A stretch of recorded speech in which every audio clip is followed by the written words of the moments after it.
America में Indiana नामक state में एक संस्थान है, प्रसूति संस्थान, गायनाकोलॉजी इंस्टीट्यूट, गर्भ प्रसूति का संस्थान। उसमें सबसे बड़ी जो डॉक्टर हैं जून राइनिस, उसने सैकड़ों गर्भवती महिलाओं पर परीक्षण किए हैं। जिन परीक्षणों को भारत के सनातन ऋषियों ने किया था, वैदिक ऋषियों ने किया था, उन परीक्षणों को आज अमेरिका आदि देशों में किया जा रहा है। जून राइनिस ने यह सिद्ध किया है सैकड़ों महिलाओं पर प्रयोग करके कि जैसा उन माताओं ने अपने बच्चों को बनाना चाहा, क्रोधी स्वभाव का या शांत स्वभाव का, अच्छा या बुरा, वैसे ही उन बालकों का निर्माण हुआ। गर्भावस्था के दौरान किए हुए परीक्षणों ने सिद्ध किया है जून राइनिस ने।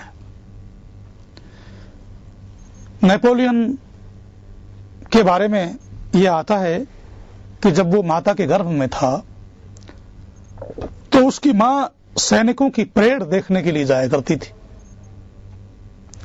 जब वो सैनिकों के गीत सुनती थी तो उसका रोम रोम हर्ष से प्रफुल्लित हो उठता था।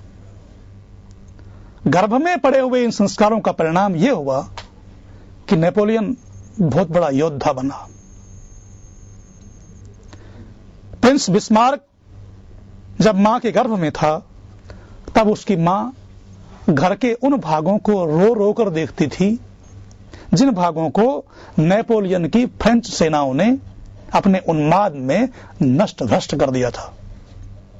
गर्भावस्था में पड़े हुए इन संस्कारों का परिणाम यह हुआ कि प्रिंस बिस्मार्क के हृदय में बदला लेने की भावना जाग उठी। अमेरिकन राष्ट्रपति गारफील्ड के हत्यारे गीटू के बारे में ऐसा उल्लेख आता है, अन्वेषण किए गए, जब गीटू अपनी मां के गर्भ में था तो उसकी मां गर्भपात करने के लिए गोलियां खाया करती थी। गर्भपात तो हुआ नहीं, बालक पैदा हो गया। गर्भ के समय गर्भपात के लिए किए गए उपायों के कारण से, उस गर्भ की हत्या के लिए किए हुए उपायों के कारण से जो संस्कार पड़ रहे थे, उन संस्कारों का परिणाम यह हुआ कि वो गीटू हत्यारा बना। अनेक उदाहरण हैं। गर्भावस्था में जो संस्कार पड़ते हैं उनका पूरे जीवन भर प्रभाव होता है। पहला स्थान बालक के निर्माण का गर्भावस्था। माता और पिता का जैसा आचार व्यवहार होता है वैसा बालक बनेगा। बालक का दूसरा निर्माण स्थल है गोद।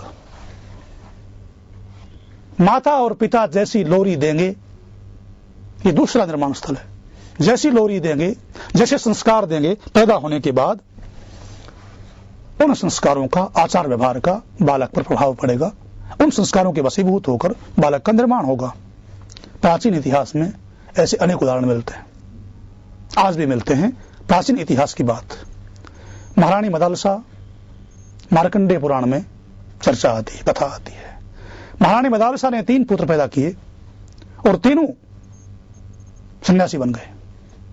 पढ़ लिख करके, राजपाट का मोह त्याग करके तीनों सन्यासी बन गए, क्योंकि माता गोदी में उनको लोरी देती थी, शुद्धोसी बुद्धोसी निरंजनोसी संसार माया परिवर्जितोसी संसार मायाम त्यज मोह निद्राम मदालसा शिक्षयति हवालम।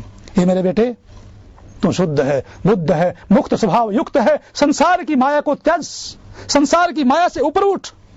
मदालसा ये शिक्षा देती थी बालक को। परिणाम ये हुआ, विक्रांत, सुबाहु और अरिदमन, ये तीनों बालक सन्यासी बन गए। महाराज को चिंता हुई। महाराज ने कहा कि एक बालक तो हमारे लिए पैदा करो जो राजपाट को संभाले, वंश की वृद्धि करे। और चौथा बालक पैदा किया, उसका नाम रखा अलर्क। उसको लोरी दी, मेरे बेटे धन्यो सिरे वसुधा एकस्थिरम पालितासि पुत्र।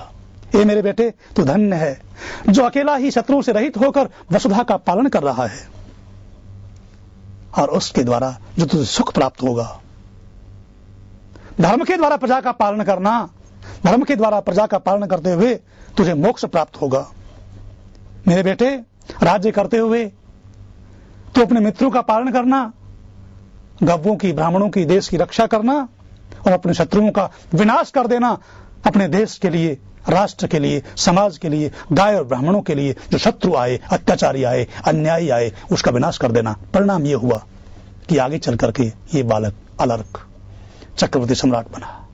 माता के दिए हुए संस्कार गर्भावस्था में, उसके बाद गोदी में दी हुई लोरियां आजीवन बालक पर प्रभाव डालती हैं, उनके वशीभूत बालक का निर्माण होता है।